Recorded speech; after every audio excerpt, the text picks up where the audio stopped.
Welcome, everyone. It's a delight to have you here in the holiday season for our very last Project Kin event of the year.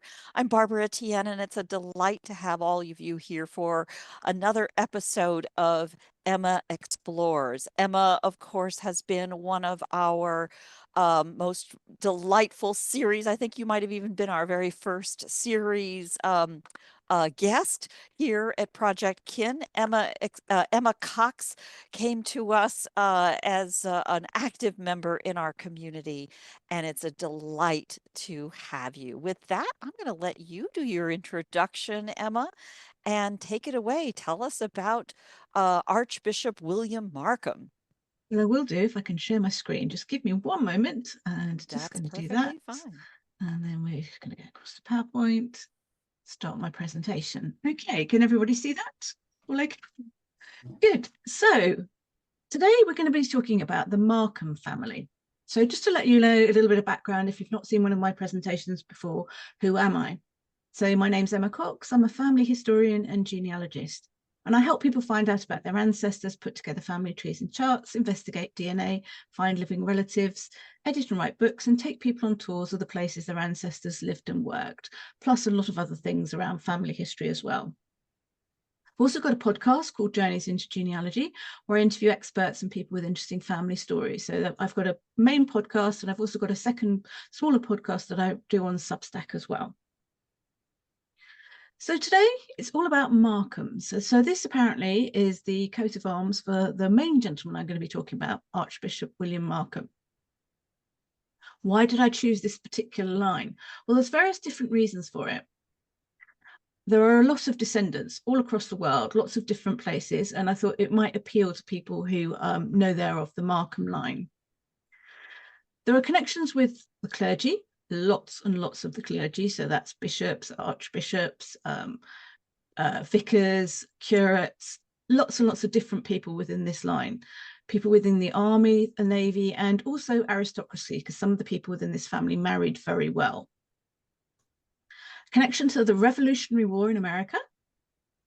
And my final point on this is you can't always believe what you find, because I've looked at this and I thought, oh, this looks really impressive. And there's bits and pieces in there. And it's like, yep, that's great. And it's like, not sure that's right, though. So it all starts with Henrietta Sarah Markham, who is my 5 times great-grandmother. She was born in 1764 and lived until 1844. And this is her tomb. She was the daughter of William Markham, the Archbishop of York. So the way that the Church of England is divided in this country is there are 2 main Cs. They call them SEE is a C. Clerical posts are the people at the top. So you have the Archbishop of York, who looks after the north of England, and the Archbishop of Canterbury, who looks after the south of England. William was the Archbishop of York. Now, Henrietta is one of his children, and he had 13 children, so quite a lot, and we'll go into them in a little bit more detail. So Henrietta married Ewan Law, and he was a merchant in India and made a lot of money doing so. And they moved to a place called Horsted, which is actually now a hotel, which is about 5 minutes from where my brother lives, and quite close to where we all grew up. And when we were young, we didn't really know about this. All I knew was that my grandmother had visited this graveyard with one of my aunts many years ago. So a few years ago, I said to my partner, can we just go and have a little look and see what's there? Hence, this is a photograph of their tomb. So it's an above ground tomb on the outside of the church, and there are various different people within the family who are mentioned on it. So this is Henrietta's father. This is William Markham, who was the Archbishop of York. He was born in 1719 and lived till 1807, and he was a pretty remarkable man. He was known as the most reverend and right honourable due to the position he held, and he was born to Major William Markham and Elizabeth, who was also named Markham, of a place called Kinsale in Ireland. Now, he wasn't actually Irish. He was there because he was in the army. His father was also in the army as well. And basically, he went there to serve in the army. And I believe that they were from Nottingham. This is where all the Markhams come from, is Nottingham. He went to a place called Westminster School, which is a private school, and it's a very good school. And he then went to Oxford, and he passed all his exams between 1742 and 1752. He was apparently a really, really good scholar. And actually, he then went back to the school he went to and he became headmaster. He then went from there to being Dean of Christ Church, and then he was the Dean of Rochester. Then he was Bishop of Chester. And when he was Bishop of Chester, he then became the tutor to the Prince of Wales, who was later George IV, and his brother. So he was obviously a very well-educated man, good at communication, and he was also the Lord High Almoner and a Privy Councillor. So that's an advisor to the king. So he was in his time, he was a really important man. Apparently, he was a really nice man as well, from the things I've actually found out about him. I don't know if you ever heard of something, but this looks a bit messy. This is a screenshot, and I'm just going to go into it in a moment. But this is the Church of England database. So if you've got any relations who are clergy in England, you can go onto this database and search. With a caveat, searching is dreadful, absolutely dreadful. I can't make it work terribly well for me. Sorry, I'll show you what I mean in a moment. But basically, you can't go in and search for a surname. It constantly comes up and tells you you've got to put an ID in, which you really won't know what that is, because I have no idea what it is. Because it tells you on the screen here that I've got a person ID of 1990, which is completely random, which the system makes up, which doesn't mean anything to anybody. However, you can put in the jurisdiction. So I know he was in York. So if I put that in the search bar here, it comes up with various different people. And I've gone through and I've done this screenshot. So on the bottom right left here, these are all the different Markhams. And I'm not sure how some of them fit in, but they were all part of the Diocese of York. And if we click on this, this takes us into the live system here. And you can see if I do person ID and put in, I'll just show you how it doesn't work. Please enter a valid ID. And it's like, you can't get around that. The only way of getting around that is to go into here and work out where you think they were. So I can find York in here again. Where's York gone? Canterbury. York is there. And then if I search now, fingers crossed, you can see I've now got an active list at the bottom here, and then I can scroll down right the way down to Markham. Let's just get there. And if I then click on William Markham, this brings me up with his record. So it tells me that he got his degree in Oxford, and it gives the date that he got his degree. It tells me he was ordained as a priest in 1748. And then it goes through and it shows the various different appointments there. So this is a really good database if you can get it to work for you. So as I said, the best bet is to try and find out the diocese that the person was part of and then search that way. But it's got a lot of information. It's relatively young as a database goes. It's only been around for maybe 5 years or something like that. So they are adding to it. So not everything's in there, but it's definitely worthwhile looking if you have anybody who is clergy in your family. So in 1759, he married a lady called Sarah Goddard, who was the daughter of John Goddard, who was a very wealthy English merchant based in Rotterdam. She didn't inherit that much money. Her brother got a lot of it, but there was certainly money going around. And they had 6 sons and 7 daughters, so 13 children between them. First one was William, named after his father, and he worked for the East India Company. He was also a private secretary to Governor General Warren Hastings. All of these links are live, and in most cases, they will go back to a Wikipedia entry, which tells you more about that particular area or person. The second one is John Markham. He's an admiral in the Royal Navy and the first Sea Lord, so basically head of the Navy. We'll come on to him again in a minute. George Markham, he was Dean of York, so hence the continuation of the clergy within the family here. Henrietta, my ancestor. Elizabeth Catherine, she married somebody called William Barnett. David, he was in the 20th Regiment of Foot, killed in Jamaica, and we'll go into him in a little more detail in a little while. Robert, Another clergy, he was Archdeacon of York. Osborne, he was an MP for Calne. Alicia Henrietta, who married a reverend. So they are still just continuing here. Henry Foster Mills there. Georgina, who unfortunately died when she was relatively young and never married. Frederica, now she married David William Murray, who was the third Earl of Mansfield, and their descendants have married all over the aristocracy in England, gone in lots of different directions there. So related to lots of different people that way. And Anne Catherine, another one who died relatively young. Cecilia, she married another reverend, in this case, Robert Philip Goodenough. Now, funnily enough, Goodenough is another family name of mine from a different part of the country, and it's not that common. So I wonder if there is a connection there. I haven't explored that one yet. So there we have 13 children. So, and of that, you can see that there's a significant number of clergy, either directly or married into.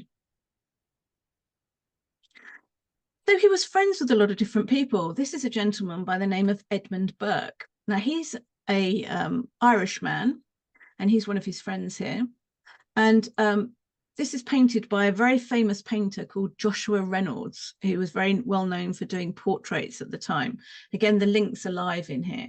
So when we said that one of his daughters married well, so William Murray, it wasn't his son that she married. I think it was his nephew or something like that, because of the line of succession didn't go directly down from William Murray. So she married his son, I believe a son or nephew, one of those.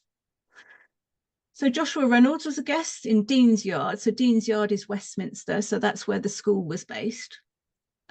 And Edmund Burke, apparently, I was reading up on him, he was responsible for conservatism. So the concept of being a conservative was what he came up with. And Dr. Markham was godfather to his son.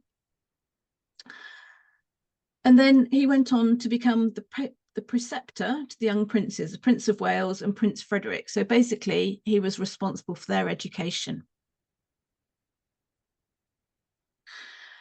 And before he became the Archbishop of York, he was the Bishop of Chester. And his brother, Enoch, was also a soldier, and he was based in America. Again, we'll go into him in a little while. And basically, they invested in land in this place called Tryon County, which is in New York State, on pretty much on the border with Canada. And so he invested, and he ended up with a lot of land there. I've no idea what happened to that land. I think with the war, probably it all got, it just disappeared. But 20,000 acres of land is not insignificant. And if you want to find out more about Tryon County, there's another link there. So where is he buried? Well, actually, he's buried in Westminster Abbey. So there are two main churches in England, based in London. So if you're familiar with this, you've got St. Paul's Cathedral, and then you've got Westminster Abbey.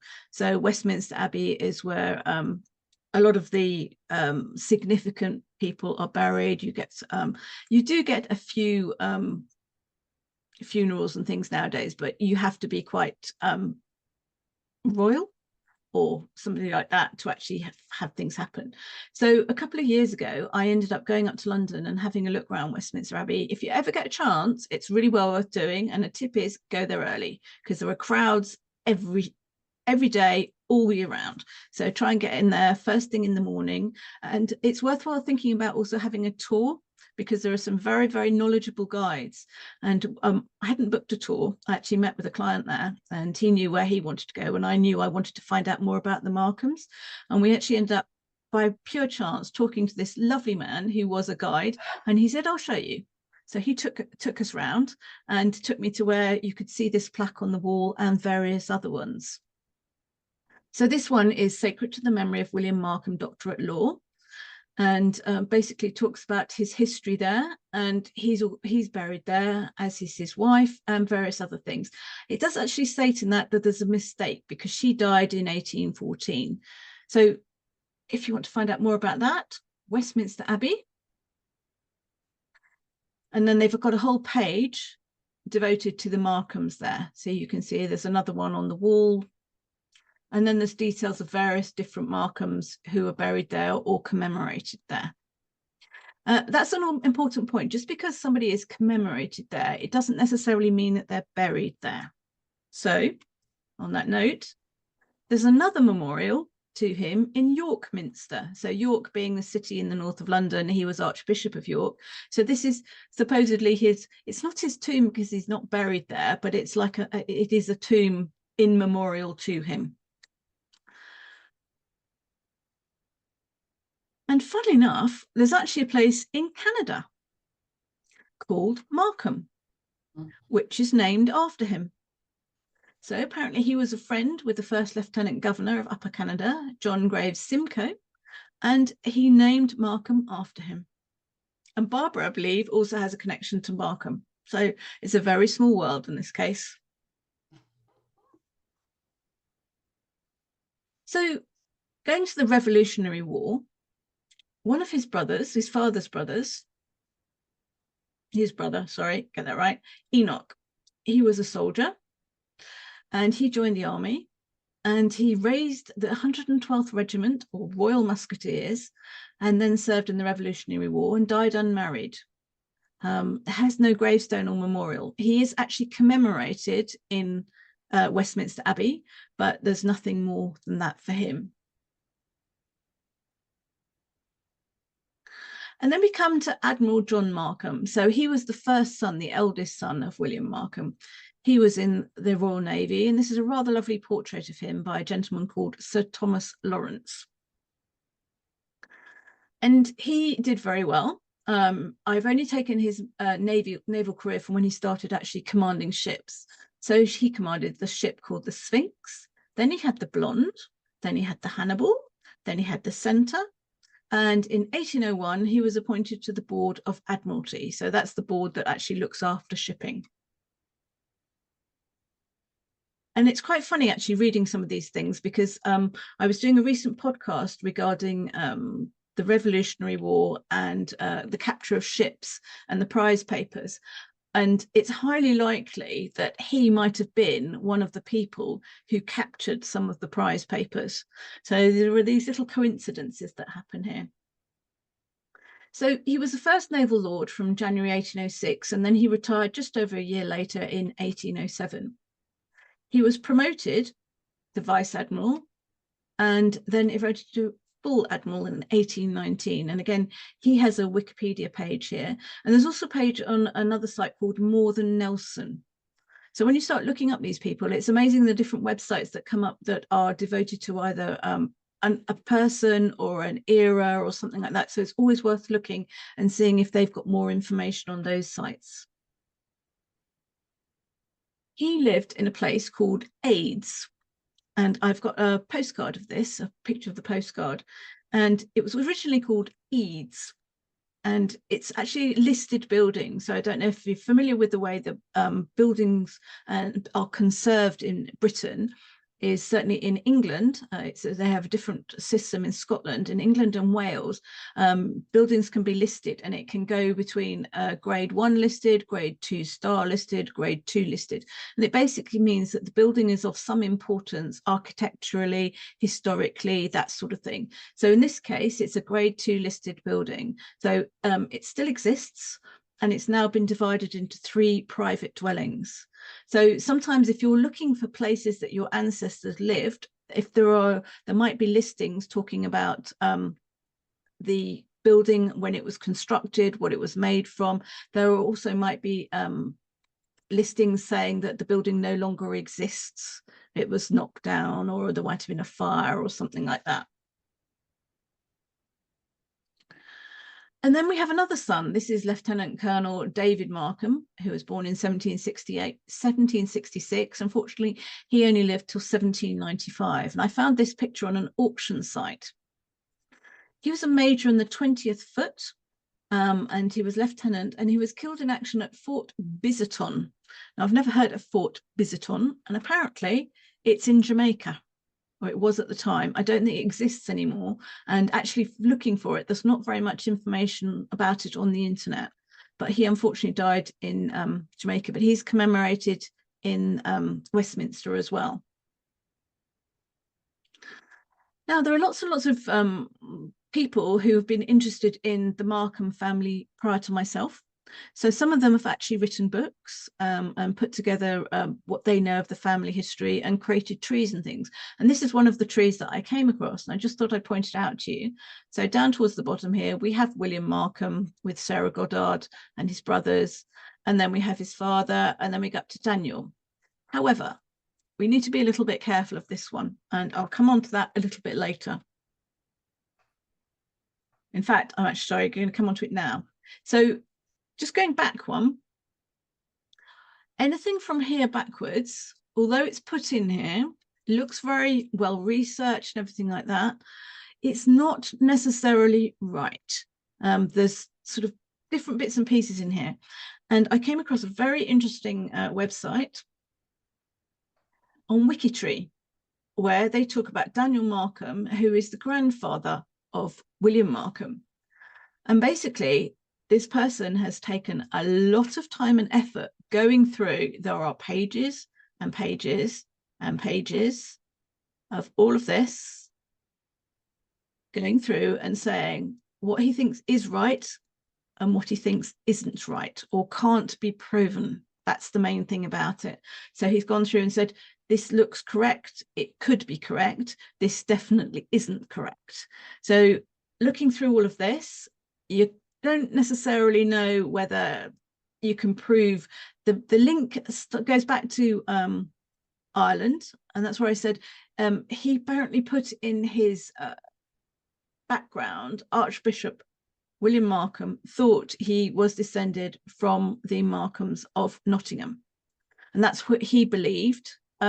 Whether he believed that through knowledge or whether he believed that through what someone else had told him. Bear in mind, this is the 18th century. They didn't necessarily have access to a lot of records at the time, but he believed that he was descended from them.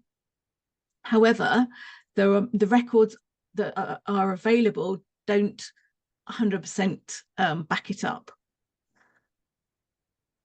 So this is a lot of work to read through it, and I admit I've skimmed it. I've picked out bits and pieces, but he's gone through and he said there's a tomb here of Enan Markham.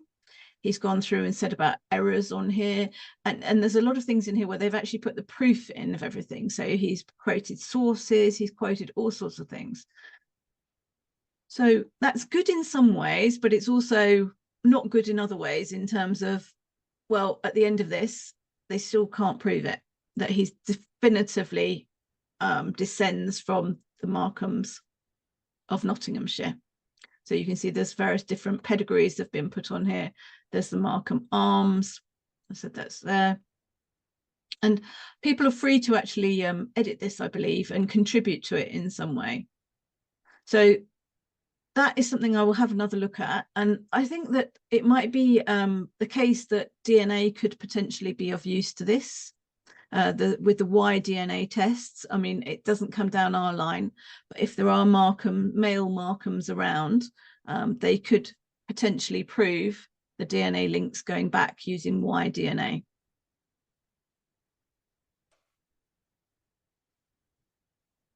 So on that line, it would be lovely if it worked. And it's like, I got very excited thinking, okay, I'm descended. Then I saw his page there and thought, I may be descended.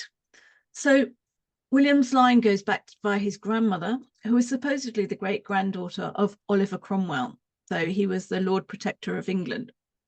So he may be my 11 times great grandfather. I put the may in there. So this is just the little family tree on the right of the screen here, just showing as we understand it. But apparently these bits can't, this is fine, down to Bridget, but this bit isn't proven from Bridget and her supposed daughter Frances down to Elizabeth. So there's a couple of missing generations there. And if someone manages to prove it, then that will be fabulous. So what sort of things did I use to help me in my research? So Wikipedia, great. Obviously, make sure that what you're finding on there looks accurate and try and verify it another way if possible. the clergy database that I showed you earlier on, the Westminster Abbey website, History of Parliament Online. I don't know if any of you come across that. This is a really, really good website. So if I look in here for, let's just see, which one do I want to look for? Hang on a moment. Markham, let's just look for Markham in general. So on here, it comes up with lots of different Markhams. So John Markham of Aids near Lewes, he's one of the ones I definitely know is mine. So it talks in here about his education. Apparently he was a member of Parliament. It gives the dates he served there, what offices he held within the Royal Navy, gives his details of his naval service there. And most importantly, it puts other sources in there. So you can go down and have a look and see if you can find any of those other sources there. So it's definitely worthwhile checking out the History of Parliament online if you think that anybody might have been an MP. Sometimes it's just worthwhile doing what I did there, just putting the surname in and see what comes up as a result. Auction website. So I found that photograph of one of the soldiers on there. The Napoleon series, the 20th foot. I found out some information on who was actually in the 20th foot. And San Domingo, it talks about San Domingo being in Jamaica. And then we have down here Lieutenant Colonel David Markham, who is a major in the 20th foot, and talks about him being killed in action.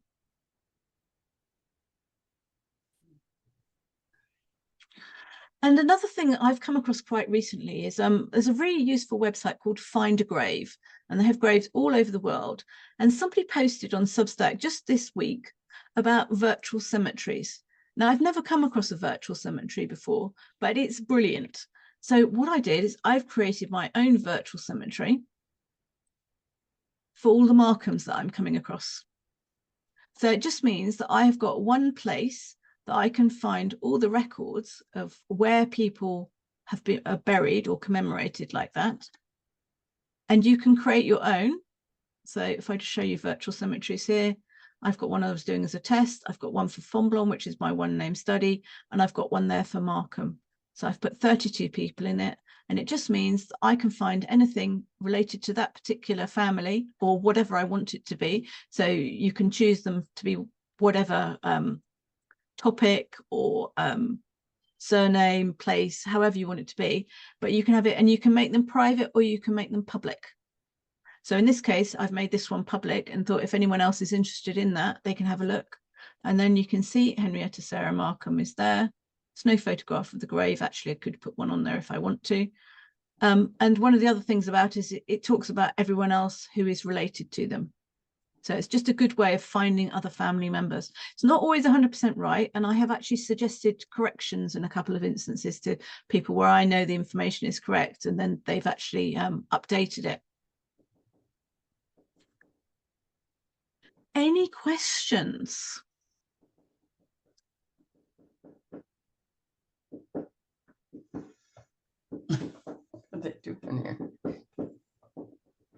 Wow, Emma, that's once again always so amazing. I wanted to underscore again for everyone that when Emma's talking about these are live links in her presentation, they were completely in the PDF that she's created of the slides that I will distribute with this recording. They are extraordinary. I just couldn't help myself, but did a quick look from the Church of England database, for example, and it's worthless without your nifty little tips.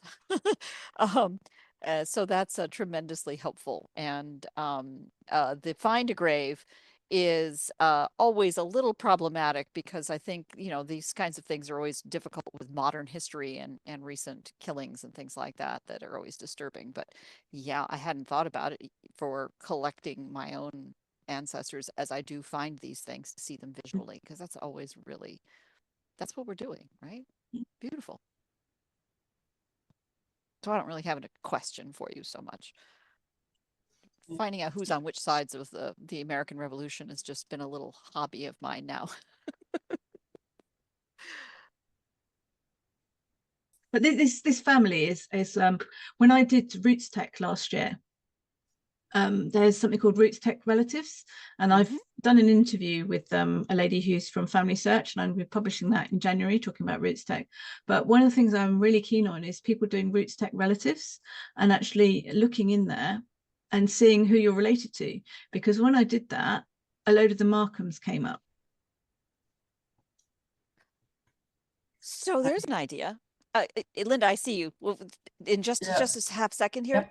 Yep. Think about it, Emma. As you know, I've been thinking about things that we might do for all of us who are following along on Roots Tech remotely. Wouldn't it be fun to do an episode about relatives at Roots Tech or whatever it's called? Find My Relative, I think, something like that. And it's the family search database set up relationally only during the period of Roots Tech. And it might be fun to find something that we could do all with that together. Anyway, and you never go ahead, know, Linda. Someone might be related. I'm kind of sure we are. Linda, go ahead. Anyway, I'm interested when you brought up the Good Enough name. Do you know if there's anybody in Canada? I'm not offhand. Okay, well, because my husband was friends with Dave Goodenough, and I think that they all grew up together in their teen years in BC.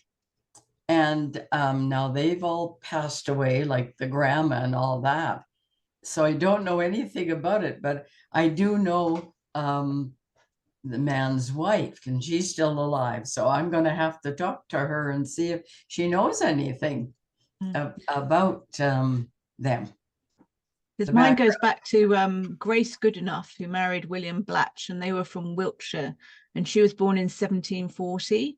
So it's Wiltshire ancestry. So if they know about Wiltshire and Dorset, so south of England. Yeah. Wiltshire and Dorset. Okay. Yeah. Well, I'll have to talk to her and see what she knows. I know. No, I don't know. I knew the grandma many years ago, like the mom of this Dave, but where they came from or anything, who knows? Yeah, I think they were, well, they grew up near Kimberley, BC, which is in southern BC. And other than that, I don't know anything about them, right? But his wife is still alive and in Vancouver. So I'm going to talk to her about it. I'd be interested if you find anything out. Yes, I'll see if I can find out anything. Yeah, I will. I'll let you know. Thank you. Yeah, because it's not a common name. No.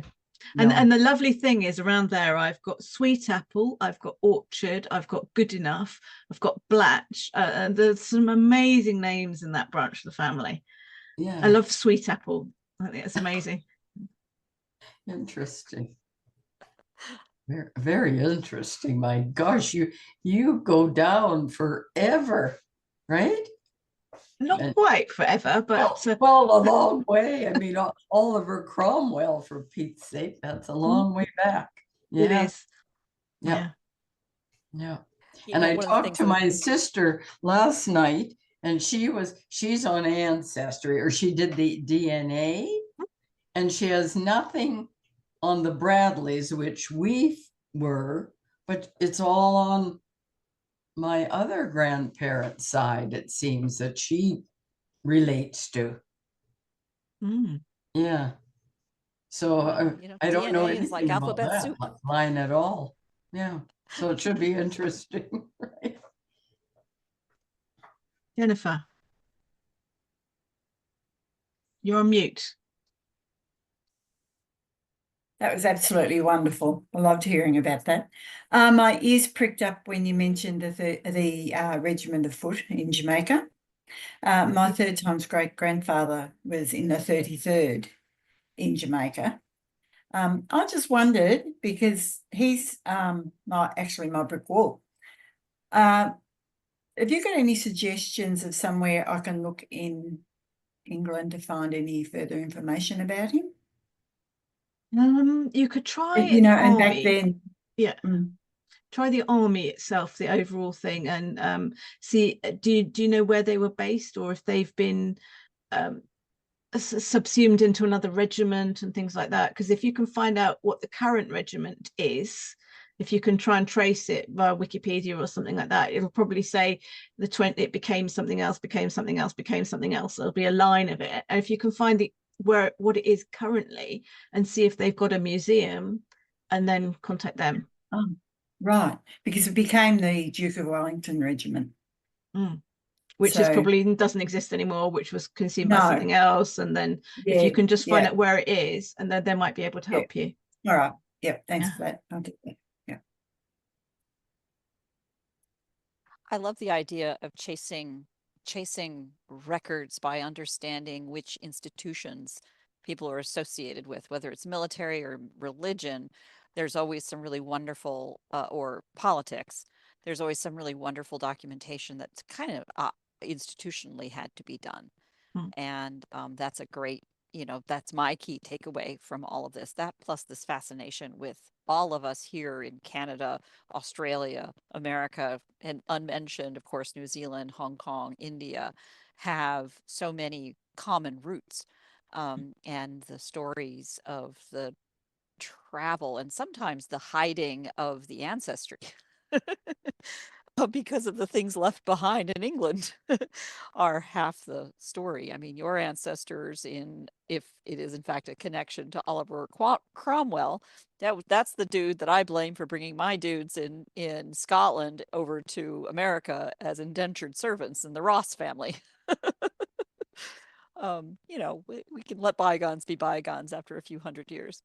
There are goodies and baddies in everyone's history, but they're interesting people, aren't they? So if you manage to find people, baddies are the most interesting. Even the goodies probably have some really interesting stories hidden. And certainly we're probably the ones to hide the stories of their descendants or their ancestors who were not necessarily as pristine and perfect. Yeah, that's one thing to remember. It's like history is written by the victors, as it were, or the survivors, or whatever it is. And a lot of time people don't necessarily know the whole story, or they know a version of a story, and that gets changed over time. So you always have to be a bit careful. So it's great finding these records, like finding all these books. And if I hadn't seen that website on Wikitree mentioning the problems with Daniel Markham, I knew that there was an issue, because it's like, I thought, well, he's not in Norfolk or Suffolk, he's in this county, and I thought there's definitely been confusion in somewhere. But for this person to have actually taken time to put together a website which actually mentions all of these different things and discounts some of them and says some are correct, that's a gold mine, really, isn't it? So someone else has done all that research that you can tap into. Yeah, and that's also a tremendous example of the concept of collaboration and genealogy, going back to someone you may never know, but who took the time to put all of this connection in and share what they've learned with these citations and cross references to what it actually was. I know back in the day, certainly looking back to the 40s and 50s in America, that a lot of the motivation in writing these things is they wanted to be the one to write the history so that they could write it the way they wanted it to be seen. Specifically. And I know that if my mother had the chance to write it down, she would have definitely hidden a lot of things that are part of what makes it interesting to me now. And that has a lot to do with cultural perspective in present day. It just shows that you have to be really careful when you come across books which are written by a descendant, somebody with the same family name, and you think that they must have the right information and that the family tree that they've got is correct, and it was done a few hundred years ago or whenever, so they're nearer the source and all that sort of thing. It might not be right. They may very well have had an incentive to specifically blur the lines. Or they may have just not known. They may have inherited rumors or facts, or people have always said we did this, and it's like, and it's taken as, oh, that's true. It's like, well, it may or may not be. Yeah. That book that you talked about that you just bought, that's that thick. So this man obviously doesn't have any descendants that he knew of, or they didn't want it? The book you bought. The book I bought. So Yeah. it's a big folder.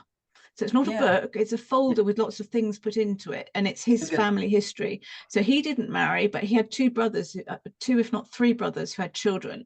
So they must have inherited it at some point, but I don't know what they chose to do with it, and it ended up at a market. And I just thought it's a beautiful collection of things, and it's worth saving. Yeah. And it's a good example of how to do it. I just really liked it as a book. The way it's laid out, it's very clear. Some of the handwriting in there isn't easy to read, but basically he's put it into different family lines. He's put trees in there, handwritten trees, something that's obviously been done by somebody who's got very good handwriting, professionally done, and some are not, and someone has just scribbled. And the copies of all the documents was what got me. So copies of birth certificates, copies of death certificates, copies of marriages, and just they're pasted in place with little notes on them and in the relevant family lines. Really clever. Yeah, it would be interesting to see it. Yeah, no, it would. So you don't know any of those names or anything? Well, the reason I bought it is because there is a surname Hill, does occur in my family, but I didn't know enough about it to work out, and I thought it's a relatively common name, so the likelihood that it's mine is low. But I just thought it was a beautiful object, and it's just interesting, and I wanted to find out more about the people who were contained within it. Yeah, it sounds very interesting. I can't wait for the stories, the posts to come from that. Quite frankly, because it is a tremendous example of how what we're doing today might in some future point be the nexus for somebody else to, drive their study. But it also just, it just sounds like such a fun project. I think I might have to do a little video of me looking at it so that people can actually see it. Yeah. I'll do your promotion for you. Thank you. Speaking of your promotion for you, I found your prize papers with Anne Ramon. And we'll embed the link to that post that you did on Substack about it with the extraordinary transcript and the rest of it. I'll put that in the notes as well as the slides. Wonderful. Thank you for that. That looks really interesting because again, wow, again, I know my family was all along the coast during the Revolutionary War. And boy, there's all kinds of stuff going on in there. And it was so foundational to so much of American history. Well, if you've listened to my main podcast with Anne, she says there is something like 33,000 ships. Wow. Well, I was last summer, I was on, or the last couple of summers, I was on the Outer Banks of North Carolina, which is known as the graveyard of the Atlantic, because the shipping traffic that would go back and forth for both the slave trade as well as just goods that would come in, the cotton going to the mills in England, just going back and forth along the what is that called? the ocean currents in the Gulf Current in the Atlantic that would take ships north and that would go right past North Carolina and throw them onto the rocks every time there was a storm. So there's all kinds of incredible treasures of found objects there because of that extraordinary trade. One of my family names is Martin, and factually that comes down to quite close down in relation in generations. And looking back, there are definite links to slavery. There was Samuel Martin, who was a slave trader. He was a nice slave trader and freed his slaves. His father wasn't so good. They were Suriname, and then they were Antigua, if I remember rightly. Also in the tree was another Martin, and I want to say Josiah, but that might be wrong, who apparently started a colony. One of the founders of the colonies somewhere in the Carolinas, and was governor or something like that. And I don't think it succeeded, but there's quite a lot of information out there, and there's various different people. So yes, there's lots of stories. Point about this kind of collaboration and finding it, right? Yeah. I think the whole story, there's a lot of, newish projects and efforts in the United States that are finally coming around and waking up to the stories that are there and the strength of the stories that are there and the power to gain greater understanding and reconciliation on the basis of those kinds of stories. The Million Man Project, uh, for example, and many others under the auspices of organizations like American Ancestors and which is the New England Genealogical Society and the Daughters of the American Revolution, that are trying very hard to build back. It was a trend from the 2020 rebellions here in the United States, but likely to be quashed in the coming administrations. But it's certainly something that is foundational to families, and it's families who will make the difference in continuing this forward and protecting and preserving the documentation, and helping families find those kinds of resolutions wherever. There's so much it information lies. out there. It's just a matter of finding it, really, isn't it? Well, and it's also, as politics change, these kinds of things can get further hidden and people told not to find it, not to study it, and destroyed. So, yeah. When you remove funding from archives and libraries and things like that, documents get destroyed. As you know, wills, for example, in the UK. There was a consultation earlier on this year where they're talking about destroying original wills, and it was a big outcry because no one in the genealogical community was actually consulted. And the Department for Justice, I think it is, who's responsible for them, just purely wants to save a bit of money. And it's like, what did they? How did that resolve? Has it resolved? I don't think it has, because I haven't heard anything for several months. And actually, Yeah. I'm connected with the person who did a petition about it a while ago, and I Right. must find out what went Yeah. on, because it's gone very quiet. I think there's been Yeah. so many other things going on that nothing's really, or perhaps they're not a negotiating over it. priority. And I mean, if it really is just about money, and then earlier you were saying you can get a copy of a will for genealogical purposes for £1, £1.50 or something. I mean, that seems, at least the way you tossed it off, it sounded as though it's pretty inexpensive. It certainly is cheaper than what we would pay to get a copy of a birth certificate, for But example. what they're saying is they don't want to store the originals because it costs them money to store the originals.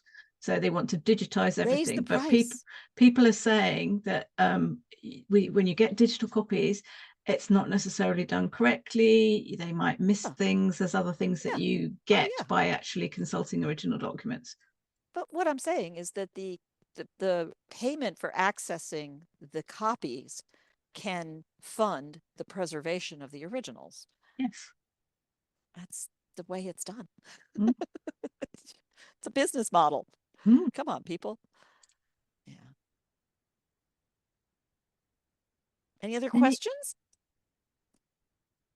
It's okay. It's such a small group today. I totally understand. And again, we have so much else going on. I am thrilled by this, Emma. As always, some of the joy that you bring to these is not only your own, the story of the journey to find these records and how they're connected and how, sometimes that it's a struggle, that even a professional like you doesn't have all the answers. And, that makes the rest of us feel a little bit better for the struggle that we go through. And then, of course, there are the little tidbits that show us how we are, in fact, potentially either blood related or on the other side of the same battlefield. Quite likely, or the same side of the same battlefield, as in Jennifer's case. And the work that we do may help each other find those pieces. So with this, then, let us take this as a conclusion and take the conversation online. I'll have the recording, of course, within a couple of hours, and wish you all a very, very happy holiday. Go ahead, Linda. Yep. Merry Christmas to everybody and Happy New Year, hopefully. Well, you'll be enjoying the white Christmas for all of us, I gather. We have a white Christmas for sure. I think, well, even into BC where it's warmer, in Kelowna they had snow this year, so that's different too. Yeah. I'm not surprised. Well, thank you all so much. We'll be packaging this recording up, and look forward to a new series coming out in January as we take the series into 2025. Merry Christmas, everybody. Merry Thank you. Christmas. Merry Bye. Christmas. Bye-bye. Bye bye now.